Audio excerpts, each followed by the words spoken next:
You may think it is a joke, but some of those things happened. The man, sir, I go fire Iheakpụ Ọka and water Ovoko. The son be a friend of mine. I never knew. But she water no bezoku no check bichemerum. Nke sotara Father Valentine idoko nke no queens. Obiarbai. The boy ga no. Bosiria onye bude unu bundu we no se ane he bundi Iheakpụ. Bosiria onye bu papa gi oku o se ane amagia. O se ane gi nwedi ka magia no na ya gwa gi ihe ji Maria ni jama. Bosiria again be home. O se aga no shogome ago fire Iheakpụ Ọka. O se no papa.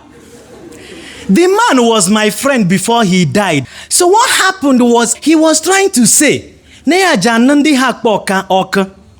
Meya da nndo Ovoko munyi." No, but nandu hu no were. No wagi hajuk. Ama mi hu no were merie. So bossr, I go fire Iheakpụ Ọka and water Ovoko. Burn them, kurota them. That is burn them. I will fire Iheakpụ Ọka and water Ovoko.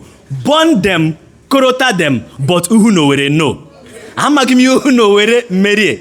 Then he now ended it with, "Take me one, take Oreshu two."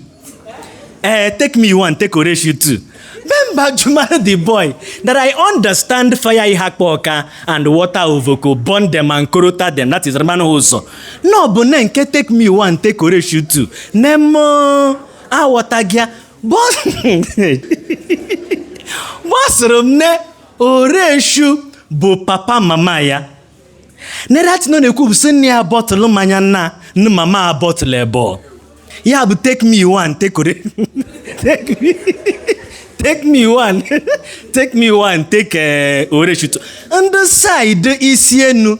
You may have heard from Nkpukpu to Nkpukpu no or Jajaja. Those things happened.